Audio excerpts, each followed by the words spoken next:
Not far from the sleepy Malaysian town of Ipoh, nestled within vast palm oil and rubber estates that dominate the area, and bounded by magnificent limestone pinnacles, lies the restored remains of a most unusual dwelling. For almost a century, this structure has been consumed by the jungle. A frozen picture of colonisation, an abandoned monument to the British Empire, and some say a symbol of undying love. Locked within its arches and columns, its bricks and mortar, lies the tale of one man's dreams, his aspirations, frustrations, and untimely death. A Malaysian enigma suspended in time and space.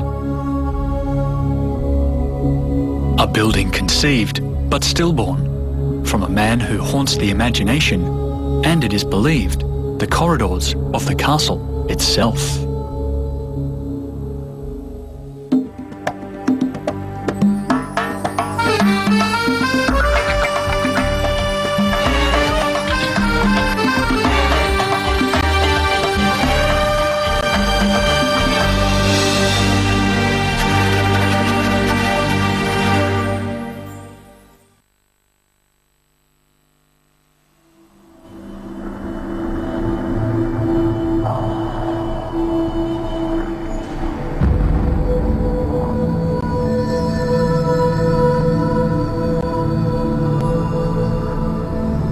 Kellie Castle is as misunderstood as it is enigmatic.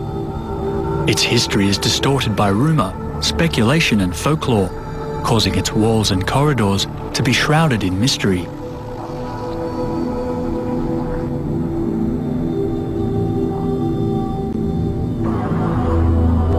Its passageways are believed by many to be haunted by the man who built it, and others who lived there.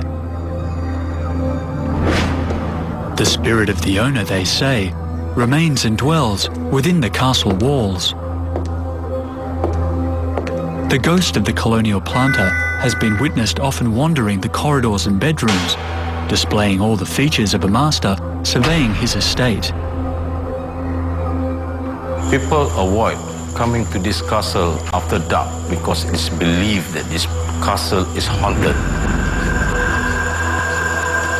There have been a lot of ghostly images being seen in various parts of this castle over the years.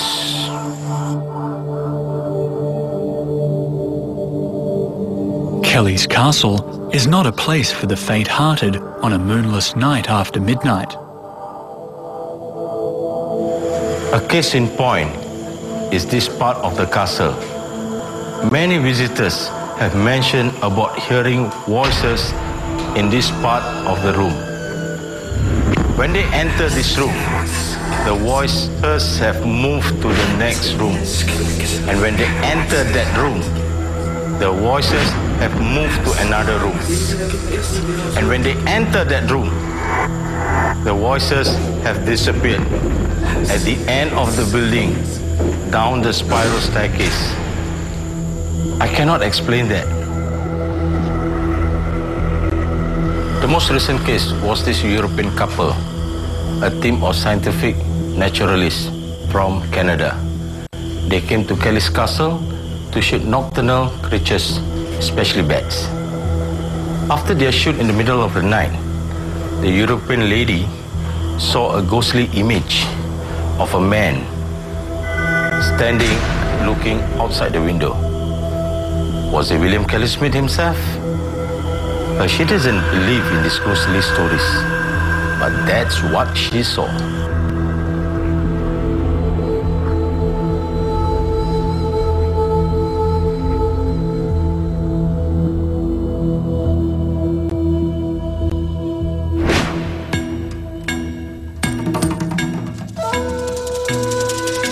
Kellie's Castle has suffered much from the exposure to tropical elements over the years.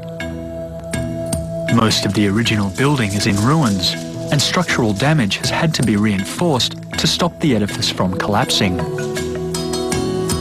Now, with the insights and postulations of our team of experts, Kellie's Castle can now be reconstructed and revealed in all its glory, and William Kellie Smith's dream can finally be realised. Chen Vun Phi is an architect who also writes books about Malaysian architectural heritage. He has a great passion for historical buildings and is active in the Malaysian Heritage Society. Dr. Ho is a medical practitioner with a special interest in the history of the Kinta Valley.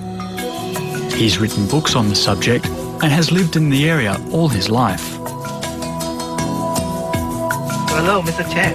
Oh, we finally meet. Oh, Dr. Ho. Chen Vun Phi and Dr. Ho will lead a team to reconstruct the castle in 3D, and using their expertise and experience, they'll speculate on how the castle might have looked had it ever been finished.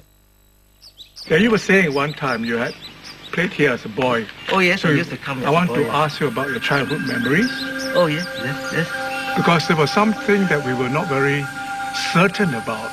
Okay. Did he intend to go up another floor? I don't think the main so. house? I don't think so. Because I thought when you played here as a boy, that flat roof was already built. Yes, it was Wasn't already it? there. It Yeah. was already there. I think somewhere in the literature, Yes. it was said that he was going to hold parties there. That's possible. It would have been a very good place to hold rooftop parties. Yeah. You know? Of course, it would be a very pleasant place because you could see the landscape around That's right. at the That's top. right. Then, of course, they would finish with a kind of balustrade, along the roof line. That's right. Definitely, the brickwork would not have been left unplastered. Yeah, it should be plastered. Yeah, It should so have they been would have been more. It would have been unified with the glass house. That's right. Yeah. Because as it looks now, it's a very rough kind of brickwork. That's right. Yes. That's right. And also the other thing that most people don't realize, what we see today on the main road, on the out the other side of the river, is not actually the front. It's the back. It's actually the back. Back, yes. So The front is that's the front. Yes. And this will still be used as the front Yes. to the whole complex. That's right. Yeah. That's right. And then the other thing that it has never been quite established is where was the main entrance? Because there is no sign of a covered porch, like a porte cochere, Yes. which is almost an indispensable part of those old colonial houses. Where if you had seen it in your boyhood, would it have been on that side of the house? It would probably be in front of the house. But there was none when you came to play. That was after the war. I think it could have been destroyed during the war. How was it destroyed? Was it by bombing? It's very likely by bombing. When the Japanese first came over, they were looking for important targets. And this looked very important. Somebody important. It was the living here. Japanese who bombed it, bombed not it, the not- counter-attack when British. Not really likely. The Japanese. They targeted a lot of important places. Just randomly. Randomly. Places that look important. And Kelle's house was probably big enough for a very important Big enough person. target. Big enough target, Which looked yes. important. Yes, that's right. I see. This is the whole thing. There's a lot of guesswork Oh, yeah. when people come here. That's Because what- there are no plans, No plans, right? not enough pictures or photographs. That's right. So unless there is extensive digging Right, that's to right. look for the disappeared parts, That's right. It's actually a place of mystery, actually, all along. It adds to the mystery. Yes.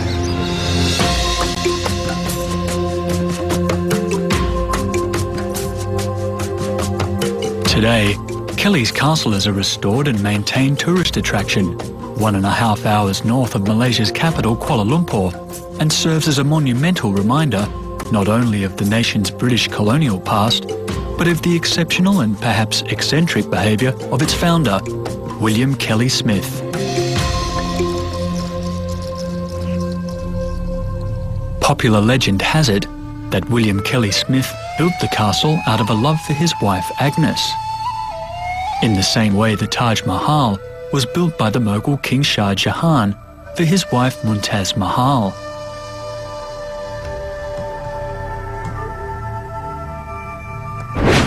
He was born the third son of a poor Highland farmer in Dallas, Scotland on the 1st of March 1870.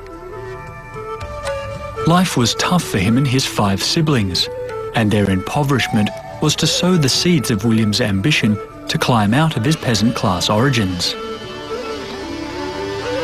It was a time when the burgeoning British Empire was seeking able-bodied men to grasp the opportunities that were being made available in the colonies. In the late 19th century, Britain was vibrant economically.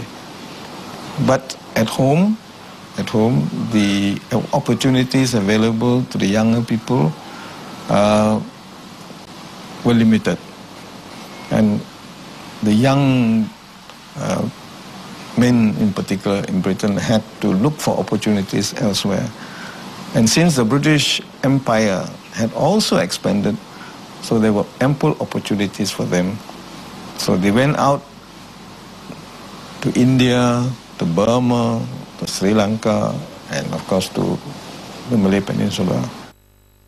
Lured by tales of great fortunes, William secured passage to Malaya at the age of 20 in 1890, aboard a ship that would take him there via the Middle East and India. The ship would have crossed the Suez Canal and stopped maybe at Port Said and Yemen. He would have seen buildings in the Middle East, then coming round to the Arabian Sea, down to the Indian Ocean, arriving in Bombay. It would have taken weeks instead of hours in those days. So he would have time to look at some of these buildings en route. From there, he would have rounded Ceylon up to Madras before crossing the Bay of Bengal to Penang. After a month at sea, William eventually disembarked at the port of Penang, ready to stake his claim on the undeveloped shores of Malaya.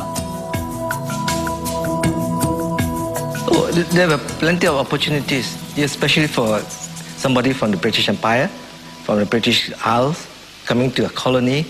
Plenty of opportunities for them.